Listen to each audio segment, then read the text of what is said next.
안녕하세요, 크립토 노마드입니다.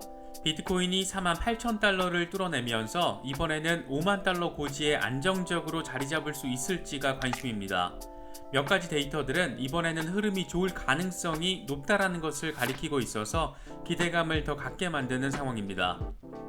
먼저 비트코인 일봉 차트 기준으로 50일 이동평균선이 200일 이동평균선을 뚫고 올라가는 골든크로스가 발생했습니다. 석 달 전 이와 정반대 현상인 데스크로스가 발생했을 때 하락장이 예견됐고 실제로 지리한 하락장이 이어졌던 거 기억하실 겁니다. 여러 분석가들이 이에 대한 해석을 내놓고 있는데 하나씩 짚어보도록 하겠습니다. 온체인 데이터 분석가인 윌리 우는 전체 비트코인 생태계가 강세 조짐을 보이고 있다라고 밝혀서 주목받고 있습니다. 특히 고래가 통제력을 줄이는 동안 기업과 개인들이 더 큰 통제력을 얻고 있다라는 점에 주목했는데, 그러면서 강세장의 한가운데 서 있다라는 점을 거듭해서 강조했습니다. 리플, XRP의 경우에는 바이낸스 등 몇몇 대형 거래소에서 모두 1억 개 넘는 규모의 XRP 대규모 이체가 발생해서 그 배경에 주목되고 있습니다.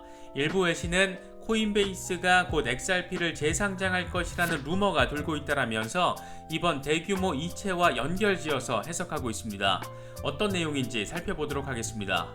요즘 이더리움의 창시자 비탈릭 부테린이 여기저기 불려다니면서 시대 변화와 블록체인 혁신에 대해서 많은 이야기를 하고 있는데, 세상에 대한 영향력이 대단하긴 대단한가 봅니다. 타임지가 선정한 가장 영향력 있는 100인에 선정됐습니다. 그런가 하면 세계 최대 규모의 헤지펀드 기관인 브리지워터의 레이 달리오가 금보다 암호화폐를 더 많이 보유하고 있다라고 밝혀서 주목받고 있습니다. 이런저런 새로운 소식들이 전해졌습니다. 비트코인의 흐름과 관련해서 중요한 이슈들과 분석들이 전해졌으니까 잘 참고하셔서 시장 대응하시면 좋을 것 같습니다. 본격적인 시작에 앞서서 좋아요와 구독, 또 알림 설정 꼭 부탁드리겠습니다. 영상 제작에 아주 큰 도움 된다는 말씀 함께 드립니다. 그럼 시작하겠습니다. 먼저 비트코인 상황입니다. 9월 16일 오전 비트코인은 48,000달러에 올라서서 지지받으려는 모습을 보이고 있습니다. 48,000달러에서 50,000달러 부근이 강력한 저항 영역으로 지목됐기 때문에 여기를 이번에 뚫어낼 수 있을지가 관심입니다. 이번에 안정적으로 뚫어낼 경우에는 그 다음은 55,000달러까지 내다볼 수 있는 그런 상황입니다. 비트코인 도미넌스는 41%대 수준을 유지하면서 비슷한 상황 이어가고 있습니다. 공포 탐욕 지수는 하루 전보다 4포인트 상승한 53으로 중립 단계가 이어지고 있습니다. 비트코인이 살아나려는 모습을 보이고 있는 만큼 하루 이틀 사이 좀 더 투심이 살아날 가능성도 생각해 볼 수 있을 것 같습니다. 지금 비트코인의 흐름에 있어서 가장 기대감을 갖게 만드는 부분은 골든크로스가 달성됐다라는 점입니다. 코인데스크는 이번 골든크로스는 데스크로스 출현 석 달 만에 등장한 것으로 비트코인의 극적 귀환을 알리는 신호라고 의미를 부여했습니다. 석 달 전 데스크로스는 비트코인이 사상 최고치를 경신한 뒤에 후퇴하는 과정에서 발생했었는데, 비트코인 데스크로스 발생 이후 며칠 뒤에 비트코인은 2021년 최저점에 가까운 28,600달러까지 하락했습니다. 그렇기 때문에 이번 골든크로스는 그와 반대로 긍정적인 지표로 간주되고 있습니다. 물론 골든크로스가 발생했다고 100% 상승을 보장하는 건 아닙니다. 골든크로스는 후행지표이기 때문에 미래 가격 예시 능력은 제한적일 수 있기 때문입니다. 이와 관련해서 코인쉐어스의 투자 전략가인 제임스 버터필은 골든크로스가 긍정적인 결과를 일관성 있게 예측하는 지표는 아니었다, 이렇게 부연 설명하기도 했습니다. 하지만 코인데스크는 2020년 5월에 발생했던 골든크로스 당시에 9,500달러 수준이었던 비트코인이 큰 폭으로 상승했다라는 점을 환기시키면서 기대감을 더 키웠습니다. 유명 암호화폐 분석가인 미카엘 반데포페의 경우에는 현재 단계에서 저항선을 돌파하는 브레이크아웃이 발생했는지는 확신할 수 없지만, 만약 발생한다면 50,000달러 리테스트가 상당히 중요하다. 50,000달러를 지지선으로 전환하는 것이 사상 최고치를 경신하기 전에 마지막 장애물이 될 것이다, 이렇게 진단했습니다. 그만큼 지금 상황이 꽤나 중요한 국면을 지나가고 있다는 점을 생각해 볼 수 있는 부분입니다. 코인텔레그래프의 기고가 라켓이 오페드기에는 황소 세력이 20일 지수 이동 평균선인 47,195달러 이상 가격을 유지하면 비트코인은 55,500달러에서 52,920달러 오버헤드 저항 영역까지 상승할 수 있다라고 말했습니다. 반면 현재 가격 수준을 유지하지 못하면 다시 곰 세력이 우위를 점하게 되면서 42,451달러 아래로 가격을 떨어뜨릴 수도 있다라고 분석했습니다. 그런가 하면 비트코인의 단기 공급이 2015년 수준으로 감소했다라는 데이터가 공개되면서 강세 신호로 해석되고 있습니다. 아케인 리서치의 최근 보고서 내용을 보면 비트코인의 공급 쇼크가 지속되는 가운데 단기적으로 손바뀜을 겪는 비트코인 수량이 2015년 이후에 최저치를 기록한 것으로 나타났습니다. 해당 차트를 보면 지난 한 달 동안 소유자가 바뀐 비트코인은 전체 유통량의 6.8%에 불과한 것으로 나타났는데 이는 사상 최저 수준에 해당합니다. 3개월 기준으로 소유주가 바뀐 비트코인 역시 전체 유통량의 15.8%로 2015년과 비슷한 수준을 나타냈습니다. 단기 손바뀜, 그러니까 소유주가 바뀌는 비율이 낮다라는 것은 이익 실현을 추구하는 단기 투자자들이 최근에 비트코인 가격을 움직인 주된 세력을 시사한다라는 분석입니다. 이에 대해서 비트코이니스트는 장기 보유자들은 최근 비트코인 랠리에도 불구하고 움직이지 않았고 비트코인 가격이 더 오르기를 기다리고 있다는 점을 보여준다라면서 단기 공급이 적다라는 것은 강세 신호가 될 수 있다 이렇게 덧붙이기도 했습니다. 온체인 데이터 분석가인 윌리 우는 전체 비트코인 생태계가 강세 조짐을 보이고 있다라면서 강세장을 예측했습니다. 데일리 호들 보도 내용을 보면 윌리 우는 비트코인은 계속해서 고르게 분배되고 있다. 고래들이 통제력을 줄이고 있는 동안 기업과 개인들은 더 많은 통제력을 얻고 있다. 이렇게 밝히면서 관련 차트를 공개했습니다.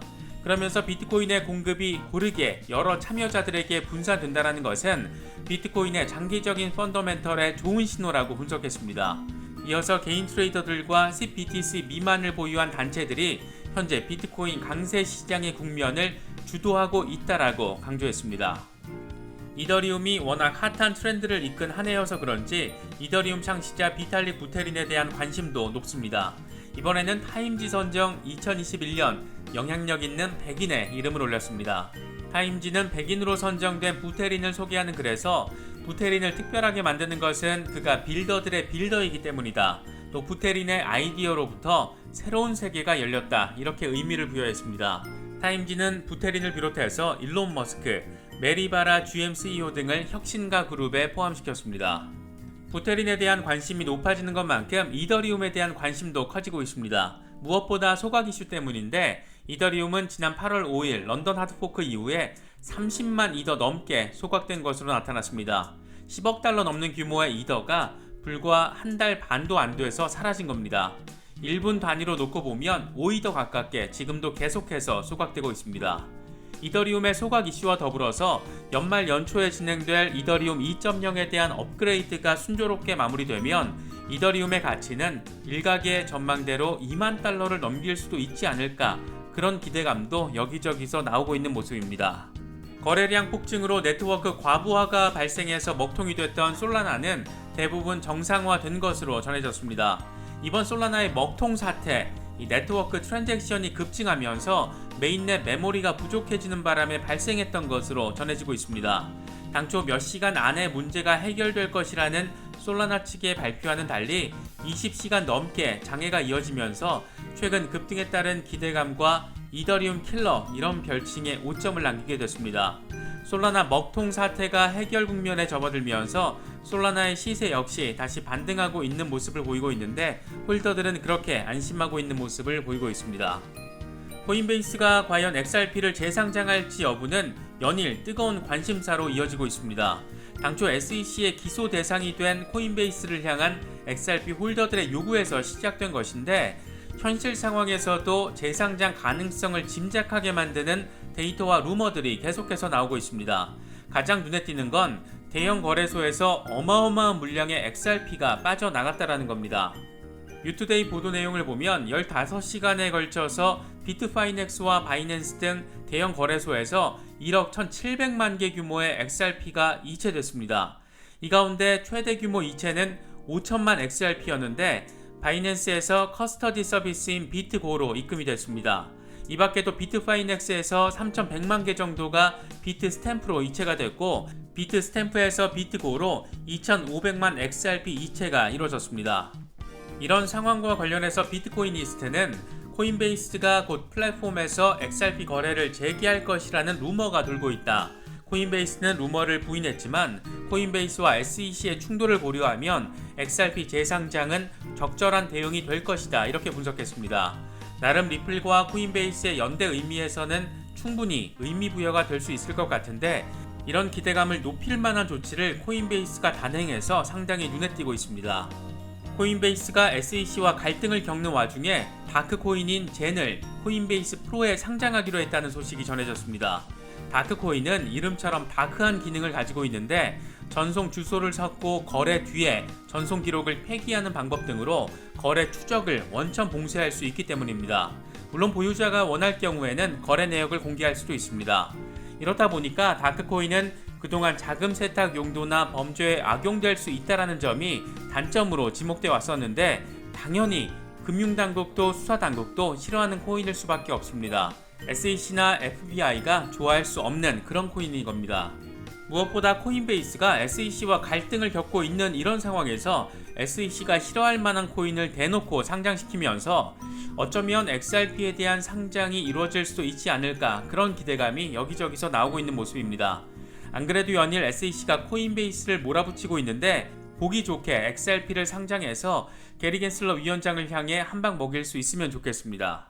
의도가 정확히 뭔지 모르겠지만 이런 와중에 게리 겐슬러 위원장이 SEC의 현안과 관련된 내용을 정리한 것을 공개해서 주목받고 있습니다. 그는 자신의 트위터에서 내부 거래, 기후 변화, 디지털 관여, 밈 주식, 이런 것들이 SEC의 현안이라고 밝혔습니다. 재미있는 지점은 SEC가 기후 변화에 대응하고 있다라는 다소 명분뿐인 입장을 설명한 가운데, 디지털 혁신을 이용한 거래를 말할 때 게임스탑 주식 사례인 밈 주식에 대해서 이야기했다라는 겁니다. 그런데 현재 가장 세상의 주목도를 이끌고 있는 SEC와 리플, 또 코인베이스 등 가상자산 이슈가 쏙 빠져있다라는 겁니다. 의회에서도 증권 기준을 명확히 하라고 한 소리 들었던 게리 겐슬러, 대체 이 양반 속셈이 뭔지 정말 너무 궁금합니다. 세계 최대 헤지펀드인 브리지워터의 레이 달리오가 금보다 암호화폐를 더 많이 보유하고 있다라고 밝혀서 주목받고 있습니다. 그는 세계 최대 헤지펀드 포럼인 월스트리트 솔트 컨퍼런스에 참석해서 이같이 밝혔습니다. 레이 달리오는 다양성의 대표주자인 암호화폐를 활용해서 포트폴리오를 더 많은 자산 클래스에 노출시켜야 한다. 다변화는 좋은 것이다. 이렇게 밝혔습니다. 레이 달리오는 단칸방 1인 트레이더에서 시작해서 빅데이터와 알고리즘의 개념이 없던 시절부터 데이터에 기반한 예측 모델을 만들어서 헤지펀드 투자에 접목시킨 전설적인 인물입니다. 요즘 골드만삭스 출신의 유명 매크로 투자자인 리얼비전그룹의 라울 팔이 여기저기 적극적으로 인터뷰를 하면서 암호화폐 시장 강세 전망을 내놓고 있습니다. 데일리 호들 보도를 보면 라울 팔은 비트코인 등 암호화폐가 연말까지 크게 성장할 것으로 예상된다. 1년 중 가장 중요한 시기는 9월에서 12월 사이다. 올해 4분기에 모든 시장에 버스가 올 것이다. 이 버스에 치이지 않도록, 또 올바른 버스에 타도록 모두 주의해야 한다. 다만 내 생각에 암호화폐는 버스가 아닌 우주 로켓선이다. 4분기는 특별할 것이다. 이렇게 강조했습니다. 특히 우리는 지금 금리 인하와 기하급수적인 강세장 한가운데 공급과 수요가 없는 완벽한 설정 가운데 서 있다. 우리 인생에 이런 순간이 자주 오지는 않을 것이다. 이렇게 강조했습니다. 이번에 준비한 영상은 여기까지입니다. 여러 소식들이 시장을 바라보시는데 조금이나마 도움이 될 수 있으면 좋겠습니다. 영상이 도움이 되셨다면 좋아요와 구독, 또 알림 설정을 꼭 부탁드리겠습니다. 영상 제작에 아주 큰 도움 된다는 말씀 함께 드립니다. 언제나 성투하시기를 기원하겠습니다. 시청해주셔서 감사합니다. 지금까지 크립토 노마디였습니다.